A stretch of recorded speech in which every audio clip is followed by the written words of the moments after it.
Greetings. I want to continue doing analysis in this video of things related to what I did in my video number 4. In this video, I want to show the game Fischer-Trifunovic from 1961. As usual, I'll be using Chess.com's analysis board with the chess engine Stockfish 12.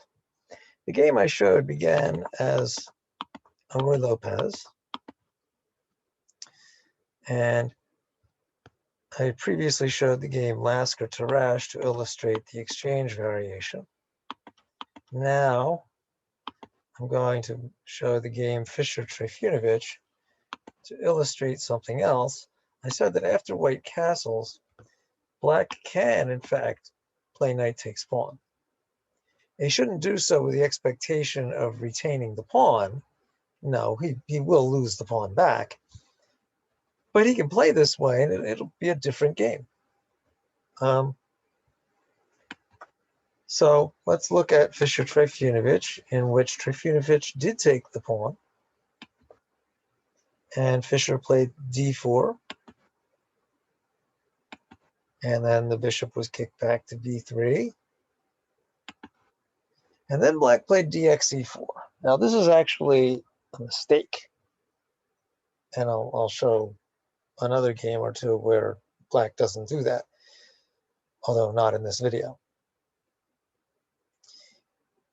And now the E file is very vulnerable. Fischer puts his rook on e1, pinning the knight. Black plays d5, defending the knight. And now Fischer plays a beautiful move, knight to c3. Knight to c3. And you would expect that black would simply take the knight. And in fact, I can show another game in which black did take the knight. So we'll just stop to take a look at the game between Georgy Daskalov and someone whose last name is Belchev, played in 1975. It also began as Ruy Lopez, and black again took the pawn, and white played d4. But in this one, black took and white pinned the knight, so it's the same as in the Fischer game. And black played d5 and white played knight out. But in this game, black took the knight. So now what happens? Well, clearly this pawn's going to fall and the two knights will be forked.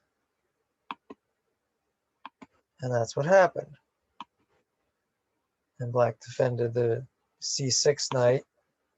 And rather than take on e4 as Daskalov probably should have, Daskalov played bishop to g5, still with advantage. But it would have been better to have taken on e4. And then after taking the knight, white took on f6, which again wasn't best. But it opened up this diagonal with no possibility of g6. And white played knight to g5, and at this point Stockfish says the game's even. Stockfish says that white should have done was knight to h4, when the knight couldn't have been taken, but when there would have been this possibility.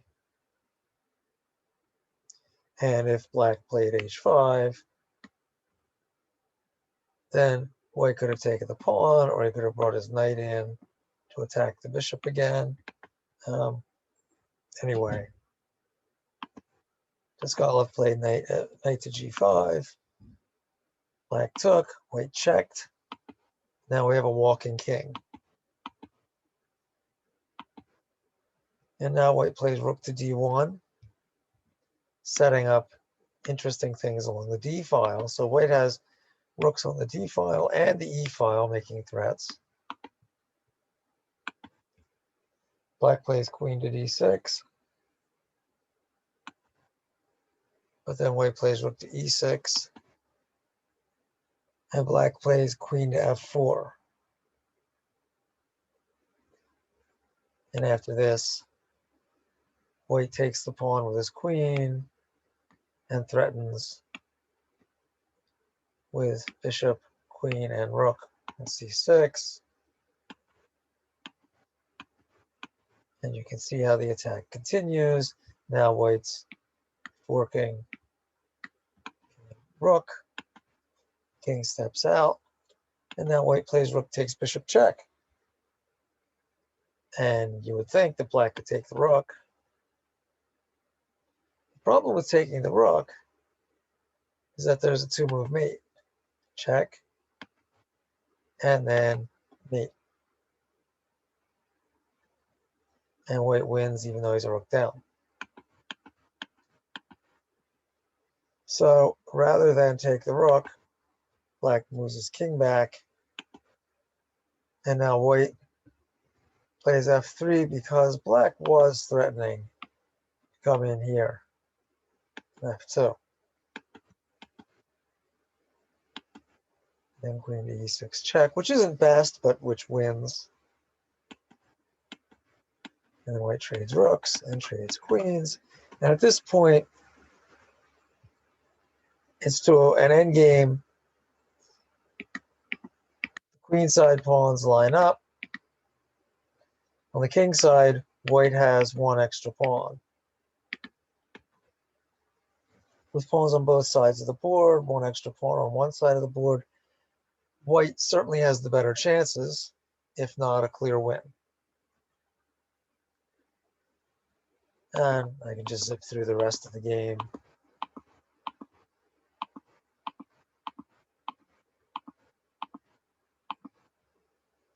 Now black is threatening to take check, so white pushes g3. And h4 because the h pawn was threatened.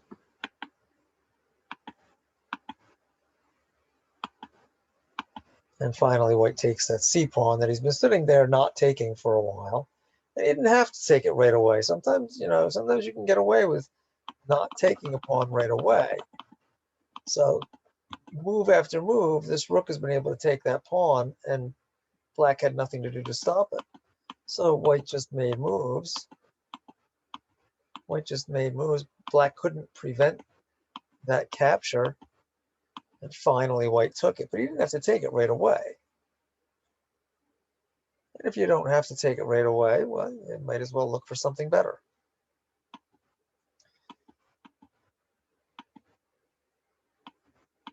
Now white comes in behind this black pawn, and it's never going to be able to promote.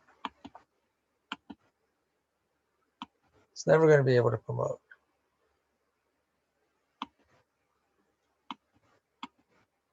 And now when black takes the c pawn, white doesn't take this pawn. White instead takes on h6. And that gives white these two connected passed pawns on the king side. This one is never going to promote. Now white just has to move the pawns up closer and closer and closer until black resigns. Black is not going to stop those pawns. So what was the problem? Ultimately, the problem was that white had these 3-on-2 on the king side and was able to win with them. After the queen trade, rook trades, and queen trade, then that was white's advantage, the 3-on-2 on the king side. Okay, so now we'll go back to the Fischer game. And at this point, Trifunovic did not take the c3 knight. Trifunovic played bishop e6.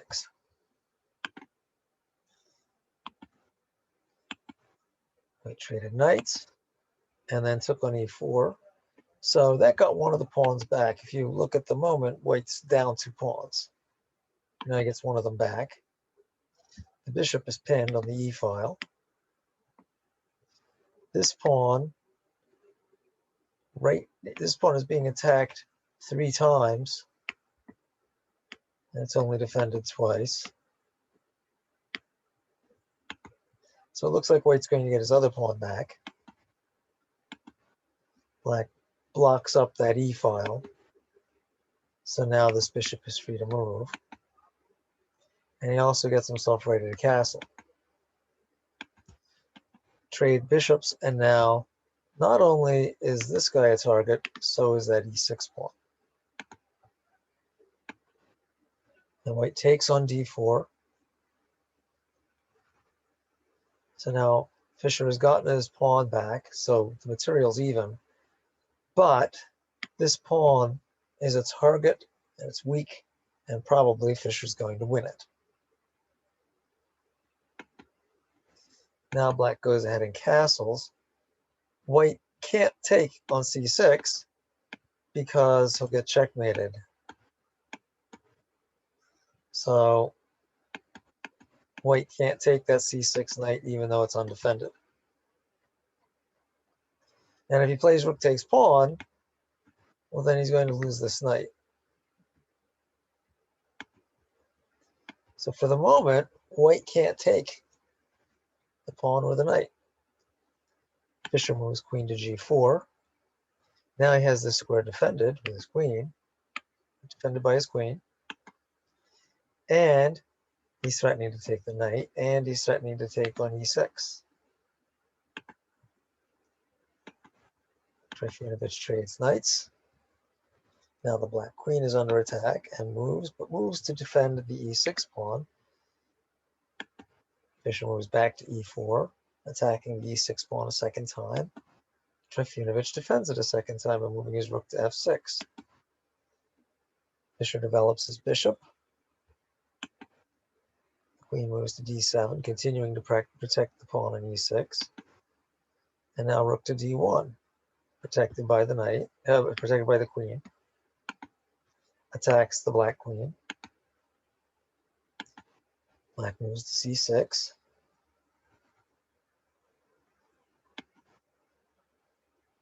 Fischer plays bishop to d4. So the rook is under attack. So black isn't going to take this pawn. And now we notice this queen and this rook have these x-ray attacks on g2. White has to be a little bit careful not to end up getting checkmated on g2. Fischer moves queen to e2, saving the queen and also defending c2, and also defending e4. Black moves the rook over to d8. Fischer moves g3, and now there's no mating possibility on g3. And Fischer did weaken his light squares by doing that. He did weaken light squares around his king. But here, it's probably not such a big deal because black doesn't have a knight to plunk into either of those squares. Black doesn't have a light squared bishop to plunk into either of those squares or to use along this diagonal. So it's probably not so important now that Fischer has weakened the light squares around his king. He has, but it's probably more important that he's prevented g2 shenanigans with the queen and the rook. It's prevented any mate there. And the two of them make moves. Now the bishop's attacked. Bishop retreats to c3. Stockfish would like to see Trifunovic play b4. But that's not what Trifunovic played. He played rook to d6. And then Fischer moved bishop to e5. Trifunovic dropped the rook back, and then bishop to f4.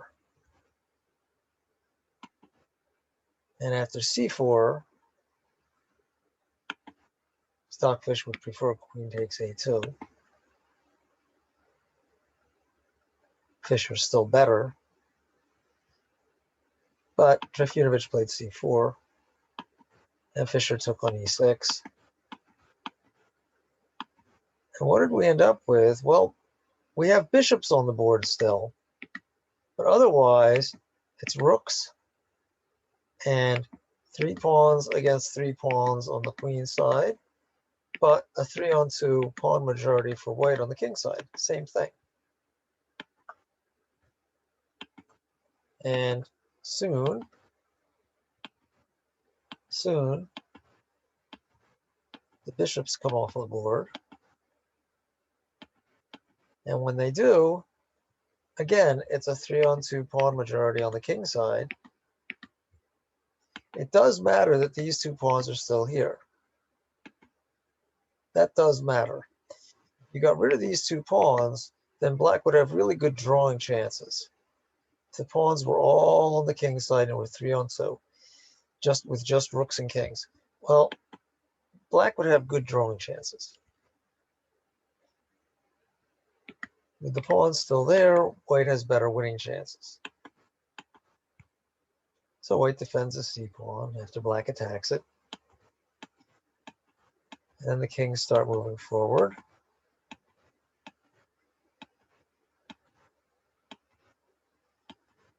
Fischer is attacking that black c pawn.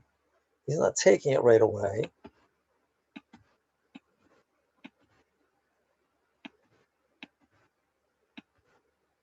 Now, I'm not so concerned with the end game.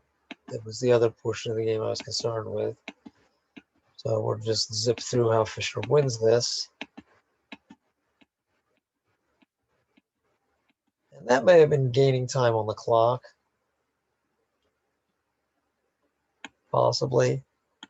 Or it might have been just seeing what black would do when checked.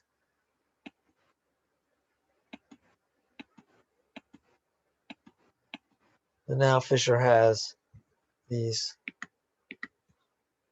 2 connected passed pawns on the king side, similar to what happened, which is similar to what happened in the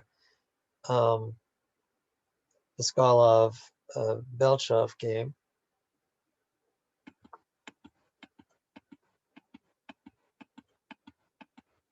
And after many more moves, Fischer king moved over to support his pawns. And white does have to play rook to c8 here, because he has to stop this pawn. But now white's going to win. The white rook may get sacrificed for the black pawn. The black rook may get sacrificed for the h pawn, but the g pawn will still promote. And here is where black resigned. Here's where Trifunovic resigned. So the point is that although it's okay for black to take that pawn after white castles here, white castles and seems to leave this pawn with no defense. Although it's okay to take, it is okay. You shouldn't take and expect to retain the pawn. You should expect that white will get the pawn back. And it's a bad idea. It's a bad idea to make this further capture, opening up the e file. And it's this brilliant move, knight to c3. After white has pinned the knight on the file and black has defended it with his pawn. This beautiful move, knight to c3, taking advantage of the fact that if pawn takes knight, then bishop takes pawn, attacking the 2 defenseless knights and attacking along the diagonal. White has a really nice game here.